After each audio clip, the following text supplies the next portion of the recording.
Hello everyone, this is Colin once again. I'm making the first installment in my series analyzing the Passion of Jesus, and if you haven't watched my video on the Talmud, I really suggest you watch that. I'll provide the link in the, it'll be over here, the right-hand corner there, and then under more info. The reason I encourage you to do this is because a lot of the evidence I bring forward, especially later on in the series, is going to be from the Talmud. Now, I argue that the Talmud can be used in this sort of historical situation because it reflects and tells us the beliefs of first century Jews during the time of Jesus and what they believed in as far as their, not just theology, but their culture as well. And this is important because there are certain historical accounts and certain things in the Gospels that come up that we can look at from an historical point of view to see if they are authentic, whether they would have really happened. And this really is meaningful when analyzing the Passion of Jesus.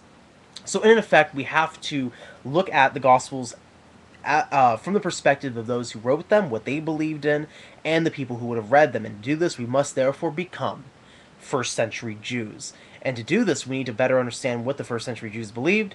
Hence, we will be looking at the real history behind these matters and also from Jewish culture. So let's start now with the Passion. We know that this starts with the Last Supper. Jesus has the Last Supper with his disciples. He goes down to the Garden of Gethsemane and he prays. Then, after he prays, people come to arrest him. In the Greek New Testament, we are told, and this would probably better be translated into English as the term cohort. A cohort comes to arrest Jesus. Now, we have to ask ourselves the question, why is Jesus being arrested in the first place? And we are told because Judas betrayed him.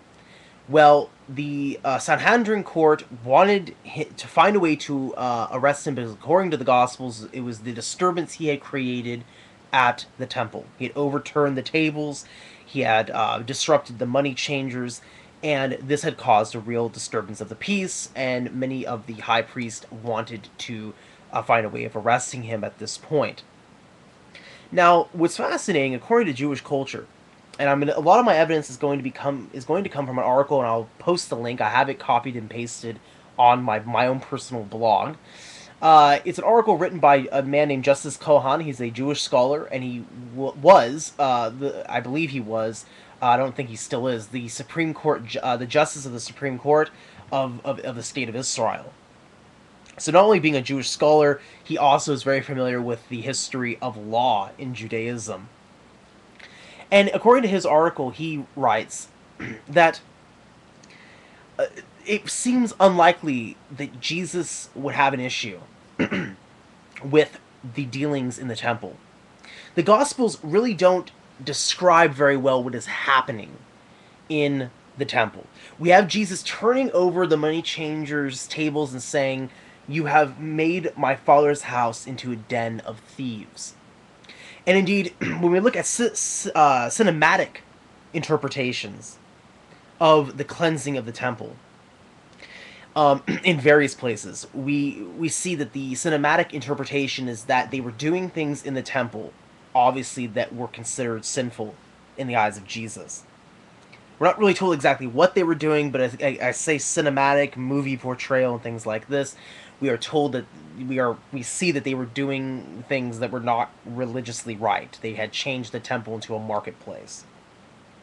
Now, we know historically this is not true. We know that the money changers were there because they were to exchange Roman coins for Jewish currency to be used in the temple compound to buy what? To buy animals to be sacrificed. This was considered in Jewish culture during the first century to be a noble purpose. This was something that was to be done because, first off, the money of Pax Romana, of the Romans, had the effigy of the Roman emperor, and this was considered idolatry, and so therefore they were to exchange the money so that they could get, for religious purposes, the animals to sacrifice. So this would be highly unlikely that Jesus would have an issue with this. It doesn't make any sense why he would be upset for the Jews to be doing this simply to get animals for sacrifice. But of course, the Gospels don't really give us that information. So this is what they tell us. So now, right off the bat, the motive for the priests to arrest him, according to the Gospels, falls flat. But let's just continue. We are told in the Gospels that the soldiers come to get him, and the term used in Greek is better translated as cohort. And the thing is that, again, we get this image of a group of people coming to Jesus. Yet, what's funny is that in military history, especially Roman military history, a cohort is 700 to 1,000 soldiers. And we know historically, according to Justice Cohan, that that would have been the entire Roman garrison to get one man. The entire Roman garrison. And as Justice Cohan points out, this seems highly exaggerated. That the Romans would bring their entire cohort to come collect Jesus. And indeed, again, when you look at a lot of cinematic interpretations of this, it's what, like a handful of people, 12 people. It's not 700 to 1,000 people, but this is what is being illustrated here. So then he's arrested, and he's taken to the Sanhedrin court. And we are told that they attempt to find fault with him. And they can't seem to convict him. The witnesses contradict each other. The trial is at night, and things of this nature. Finally, it rests upon Jesus' own self-indictment. The high priest asks Jesus, "Are you the Son of God?" Depending on which gospel you read, that depends on what Jesus responds to. But just as Cohan points out some very fascinating things about the trial of Jesus. According to the Talmud, and according to the Sanhedrin, the Jews to this day know how the Sanhedrin conducted their own trials. And according to the Sanhedrin court themselves, there were 22 pointers that if one of these 22 points were violated, the trial would be tossed out. This is according to the Jewish culture, that if of any of these 22 points, if one was violated, the trial would be thrown out. What's fascinating is that the trial of Jesus violates, according to the Gospels, all 22 points. I'll be posting this article in the description section. You can read it for yourselves. It violates all 22 points. According to Justice Cohan, and many other Jewish scholars, the probability of this happening is next to none. It's impossible. This would never have happened. We know, furthermore, that the charge of being called the Son of God was not blasphemy. Just as Cohan explains, and I'll be posting a link in the description section of the Jewish Encyclopedia, under the title, what does Son of God mean? Justice Cohan says that to look at this as calling oneself divine by using the term Son of God is foreign to Judaism. Because many people were called the Son of God throughout the Bible, and yet they were never charged with blasphemy.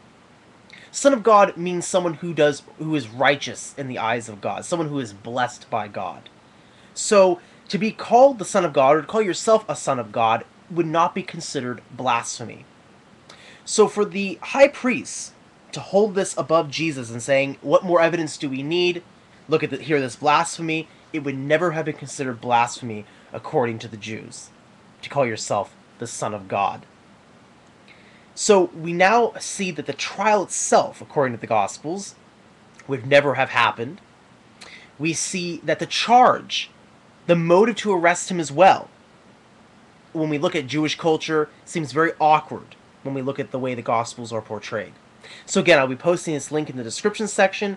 The next video will continue on to Pilate, and see how Pilate is portrayed in history, to see if the Gospels match up with Pilate as well. And we will continue there.